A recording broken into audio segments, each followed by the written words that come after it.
Welcome to Arjun education. दोस्तों, आज हम करने वाले हैं unit 17 of Murphy's English grammar, जिसमें हम हैव एंड हैव गॉट ये दोनों फॉर्म्स के बारे में सीखेंगे। लेकिन इससे पहले अगर आपने हमारा चैनल अभी तक सब्सक्राइब नहीं किया तो प्लीज़ उसे सब्सक्राइब कीजिए और बेल आइकन ज़रूर प्रेस कीजिए ताकि हमारे आने वाले सभी वीडियोज़ की नोटिफिकेशन आपको मिलती रहे। तो चलिए शुरू करते हैं unit 17 of Murphy's English grammar, have and have got. तो basically have and have got use होता है रिलेशनशिप्स के लिए, बीमारियों के लिए, पोजेशंस के लिए, जो चीज़ हमारी है उसके लिए। और इन दोनों में बेसिकली कोई फ़र्क नहीं है। यू कैन यूज़ हैव और have got, there is no difference in meaning. इन दोनों फॉर्म्स में कोई फ़र्क नहीं है। They have a new car और they have got a new car, there is not at all any difference in the meaning of these two sentences. Liza has two brothers और Liza has got two brothers. ये दोनों sentences का meaning एकदम से same है। I have a headache और I have got a headache, इन दोनों का भी बिल्कुल same है। Our house has a small garden और our house has got a small garden. He has a few problems और he has got a few problems. तो इनके meanings में कोई फ़र्क नहीं है। With these meanings ये हमें बताया हुआ है कि ये पोजेशंस के बारे में है, जो हमारी चीज़ें हैं, हम उनके बारे में बात कर रहे हैं हैव या हैव गॉट लगा के।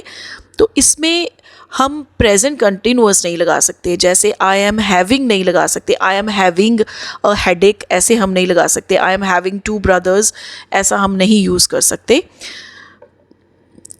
We are enjoying our holiday, we have और we have got a nice room in hotel. यहाँ पे हम we are having a nice home नहीं यूज़ कर सकते क्योंकि पोजेशंस के लिए कंटिन्यूस फॉर्म यूज़ नहीं होती हैव की। For the past we use had, लेकिन अगर हम पास्ट में यूज़ करेंगे तो हम हैड यूज़ करेंगे, गॉट नहीं लगाएंगे। Lisa had long hair when she was a child, not Lisa had got. Lisa had, only had without got. B में in questions and negative sentences there are 3 possible forms.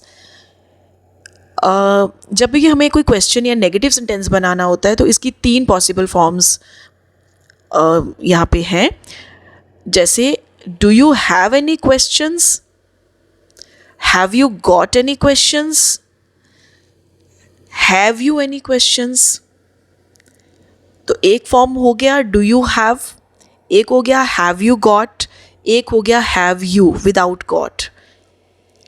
तीनों तरीक़ों से हम questions बना सकते हैं। इसी तरह इन तीनों तरीक़ों से हम नेगेटिव भी बना सकते हैं। जैसे I don't have any questions, I have not got any questions, I have not any questions. तो जिसमें गॉट नहीं लगा वो थोड़ा कम यूज़ किया जाता है, लेकिन वो भी बिल्कुल सही है। इसी तरह एक और एग्जाम्पल है does she have a car, has she got a car, has she a car. Negative में she does not have a car, she has not got a car, she has not a car. तो इस तरह से तीनों तरीक़ों से हम ये सेंटेंस लिख सकते हैं। In past questions and negative sentences we use did और डिडंट। जैसे did you have a car when you were living in Paris, did you have a car. I didn't have my phone so I could not call you, मेरे पास phone नहीं था, I did not have. Lisa had long hair didn't she, तो had सिर्फ had आया यहाँ पे got के बिना। सी में have breakfast, have a shower, have a good time etcetera, इस तरह के एक्सप्रेशंस के लिए। We also use have but not have got, इसके साथ गॉट नहीं लगेगा। बहुत सारे एक्शंस और एक्सपीरियंसेस ऐसे होते हैं जिसमें सिर्फ हैव लगता है, हैव गॉट नहीं लगता। जैसे have breakfast, have dinner, have a bath, have an accident, have an experience, have a dream, have a look, have a chat, have a baby, have a trouble, have a good time, have a discussion। यहाँ पे पूरा box बना है, उसमें सारे expressions दे रखे हैं जो गेट या गॉट के बिना यूज़ होते हैं। Have got is not possible in the expressions in the box, इनके साथ हैव गॉट पॉसिबल नहीं है। Compare sometimes I have a sandwich for my lunch, यहाँ पे आई हैव का मतलब खाने से है। Have is equal to eat. I have a sandwich for my lunch, not I have got, but I have got some sandwiches. Would you like one? तो इन दोनों में फ़र्क देखिए, I have got या I have। इस case में दोनों possible हैं, लेकिन खाने वाले एक्सप्रेशन के लिए सिर्फ हैव आएगा विदाउट गेट, लेकिन मेरे पास हैं पोजेशंस, अगर मेरे पास हैं तो वो हैव भी लग जाएगा, हैव गॉट भी लग जाएगा। सिर्फ यही इसमें पॉइंट एक समझने वाला है। पोजेशंस के लिए जब हैव लगेगा तो हैव गॉट भी लग सकता है, हैव भी लग सकता है, लेकिन जब खाने के एक्सप्रेशन के लिए हैव लगाएंगे तो उसके साथ गॉट नहीं लगाएंगे। You can use continuous form, जैसे I am having etcetera with expression in the box. जो भी बॉक्स में एक्सप्रेशंस हैं उन सभी की कॉन्टिन्यूअस फॉर्म जो है वो, इन सभी के साथ हम कॉन्टिन्यूअस फॉर्म लगा सकते हैं। जैसे we are enjoying our holiday, we are having a great time, we are having. Mark is having a shower at a moment, he has a shower every day, is having, इस time पे वो shower ले रहा है।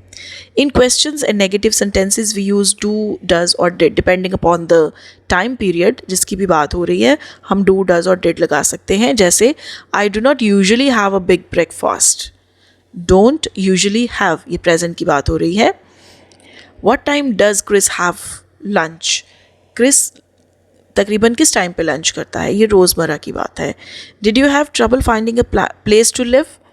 क्या तुम्हें रहने के लिए जगह ढूंढने में कोई परेशानी हुई? तो ये पास्ट की बात है, इसलिए यहाँ पे डिड के साथ हैव लगा।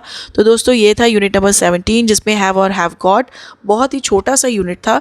जस्ट हमें कुछ क्लैरिफिकेशन, कई बार हमें पता नहीं होता कि हैव और हैव गॉट में कोई फ़र्क है या हम दोनों इंटरचेंजिंगली यूज़ कर सकते हैं, या कहाँ हैव लगना है या कहाँ हैव गॉट लगना है, या कहाँ गॉट बिल्कुल नहीं लग सकता। तो ये सारी चीज़ें एक बार में एक ही यूनिट में क्लियर हो गई हैं। तो इसकी एक्सरसाइजेज आप इसी के बेसिस पे कर सकते हैं। मैं इसकी कीज़ भी डाल रही हूँ, एक आंसर कीज़, जिससे आप अपने आंसर्स को टैली कर सकते हैं। और अगर आपको फिर भी कोई दिक्कत लगती है तो प्लीज़ मैसेज अस, हम ज़रूर इस पे तवज्जो देंगे।